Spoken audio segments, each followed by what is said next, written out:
श्रीकृष्णांचं नाव घेता क्षणी कानात गुंजतात बासरीचे मधुर स्वर, तनामनाला डोलवणारे, रंगांची उधळण करणाऱ्या रानफुलांच्या माळा.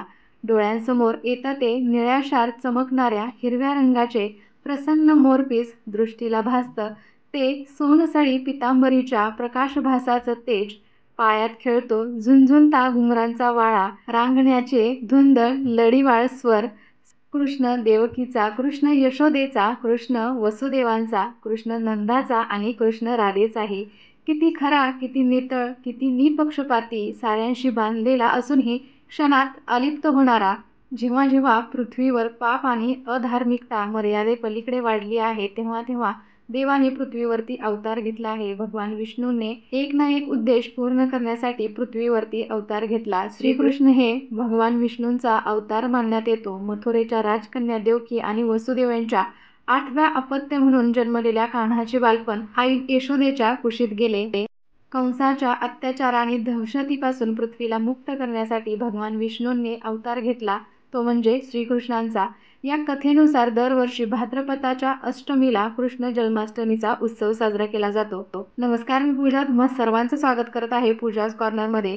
तर तुम्हाला समजलंच असेल तर आजचा व्हिडिओ कशाचा आहे. तर मी आज तुम्हाला कृष्ण जन्माष्टमीची पूजा कशी करायची, पूजेचा मुहूर्त काय असणार आहे, साहित्य काय काय लागेल आणि आपण रात्रीची 12 वाजताची जी बाळकृष्णाच्या जन्माष्टमीची पूजा करणार आहोत ती कशी करायची, याची सर्व माहिती मी आज व्हिडिओमध्ये तुमच्यासाठी घेऊन आलेली आहे. चला तर मग व्हिडिओला सुरुवात करूयात. श्रावण वद्य अष्टमी प्रारंभ आहे बुधवार 6 सप्टेंबर 2023 रोजी दुपारी 3:37 आणि श्रावण वद्य अष्टमी सांगता आहे गुरुवार 7 सप्टेंबर 2023 रोजी दुपारी 1:16. तर श्रीकृष्ण जन्मोत्सव आहे बुधवार 6 सप्टेंबर 2023 रोजी रात्री 12 वाजता. कृष्ण जन्माष्टमीच्या दिवशी भगवान श्रीकृष्णांची विधिवत उपासना करण्याबरोबरच व्रत पाळण्याचा विधी आहे. मध्यरात्री पूजा करण्याबरोबरच भजन कीर्तन करून जयंती साजरी करतात. तर या दिवसासाठी मंदिरे विशेष सजवली जातात. या दिवशी अनेक ठिकाणी जन्माष्टमीला दहीहंडीही साजरी केली जाते. तर कृष्ण जन्माष्टमीच्या दिवशी दैनंदिन कामांमधून निवृत्त होऊन स्नान इत्यादी करावे. यानंतर श्रीकृष्णांचे ध्यान करून व्रताचा संकल्प करायचा आहे.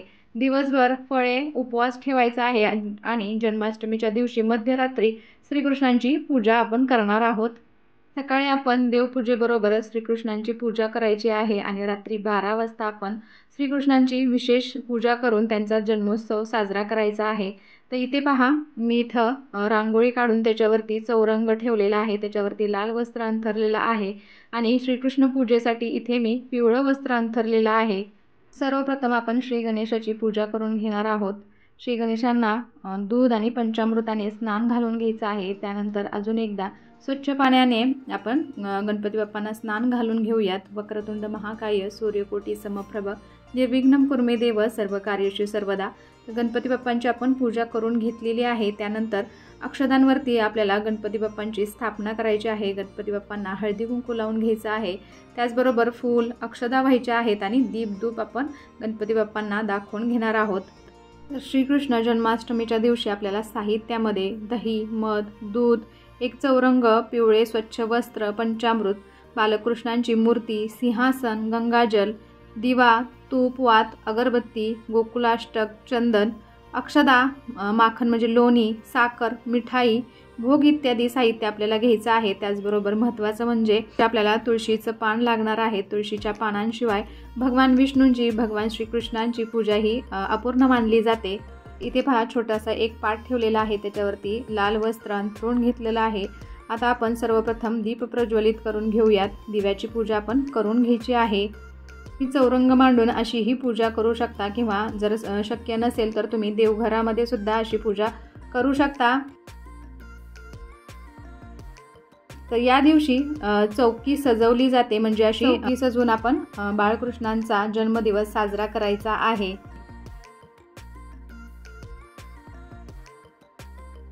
रात्रीच्या 12 वाजता आपल्याला ही सर्व पूजा करायची आहे. तर याची तयारी आपण आधीच करून ठेवायची, म्हणजे सर्व सजावट करून ठेवायची, म्हणजे पूजेला गडबड होत नाही। तर सर्वप्रथम आपण बाळकृष्णांवरती गंगाजलाने अभिषेक करायचा आहे। तुमच्याकडे जर दक्षिणावर्ती शंख असेल तर त्या शंखामध्ये पाणी भरून तुम्ही श्रीकृष्णांवरती जलाभिषेक करायचा आहे। ओम नमो भगवते वासुदेवाय, ओम नमो भगवते वासुदेवाय। हरे कृष्ण कृष्ण कृष्ण हरे हरे, हरे राम राम राम हरे हरे, हरे कृष्ण कृष्ण कृष्ण हरे हरे। पूजा करताना आपल्याला मुखामध्ये सतत कृष्ण जप किंवा कृष्ण मंत्र जपायचा आहे।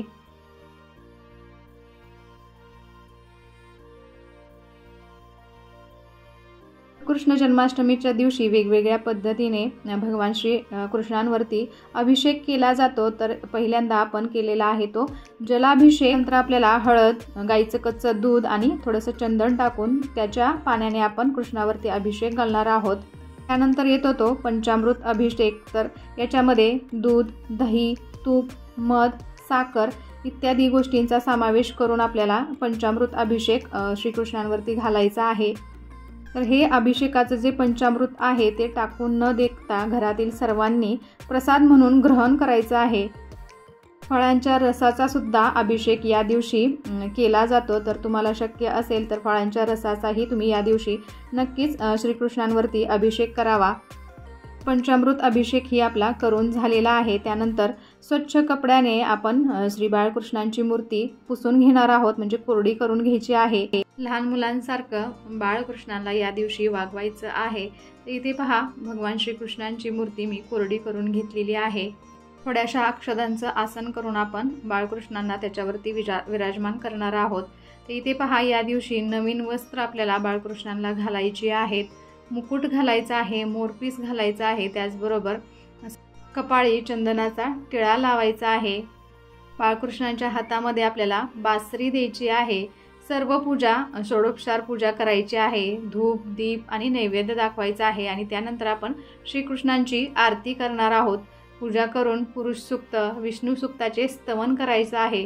वाद्यांचा घोष, गीतांचे मंगल स्वर, पुराण, इतिहास, निराळ्या सतकथा ऐकत रात्री जागरण करायचं आहे। गोकुळातील कृष्ण जन्माच्या लीला श्रवण करायच्या आहेत। यावेळी पूजन करताना बाळकृष्णांना लोणी आणि साखर एकत्र करून त्याचा नैवेद्य दाखवायचा आहे। तसेच जन्माष्टमीचे व्रत केल्याने अपत्य प्राप्तीची इच्छा पूर्ण होते असं सांगितलं जातं। तर आपल्या अपत्यांना दीर्घायुष्य लाभते अशी ही धारणा आहे। आपल्या घरामध्ये जेवढ्या कृष्णांच्या मूर्ती असतील किंवा फोटो असतील तर या दिवशी त्यांची ही पूजा करायची आहे। फुलाच्या साह्याने त्यांच्यावरती गंगाजल शिंपडायचं आहे। त्यानंतर त्यांना चंदन लावायचं आहे, दीप धूप दाखवायचं आहे, फुलं व्हायची आहेत। तर इथे पहा, गाय वासरू ही पूजेमध्ये महत्त्वाचं आहे। बाळकृष्णांच्या शेजारी आपल्याला गाय वासराची मूर्ती ठेवायची आहे, त्याची ही पूजा आपण करणार आहोत।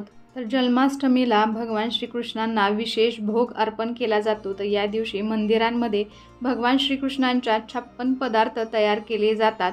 पण काही गोष्टी अशा आहेत ज्या भगवान श्रीकृष्णांना खूप प्रिय आहेत आणि या वस्तू श्रीकृष्णांना आपण नक्कीच अर्पण करू शकतो, ज्यामुळे भगवान कृष्ण आपल्यावरती प्रसन्न होतील।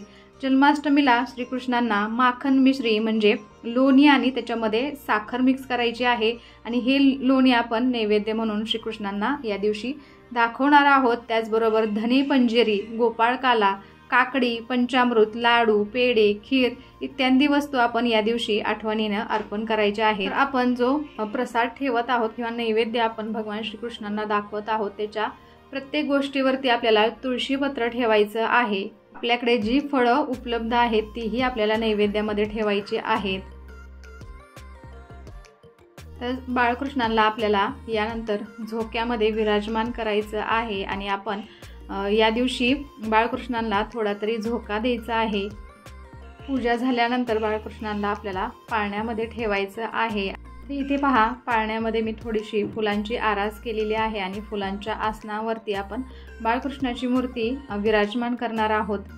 जेवढी तुम्हाला शक्य असेल तेवढी तुम्ही या दिवशी सजावट करू शकता। तर इथे पहा, माझ्याकडे अशी दही हंडी आहे, त्याच्यामध्ये मी थोडासा कापूस ठेवून अशी माखन म्हणजे त्यातून माखन निघत आहे, म्हणजे लोणी पडत आहे असं दाखवलेलं आहे। तुम्हाला जेवढी सजावट शक्य आहे तेवढी सजावट तुम्ही या दिवशी नक्कीच करू शकता।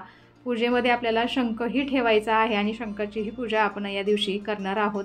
तुमच्या देवघरामध्ये जर बाळकृष्णाची मूर्ती नसेल तर तुम्ही या दिवशी आणून त्याची विधिवत स्थापना करू शकता। त्याचबरोबर जर तुमच्या घरामध्ये देवघरामध्ये गाई वासरूची मूर्ती नसेल तर या दिवशी तुम्ही नक्कीच ती खरेदी करू शकता।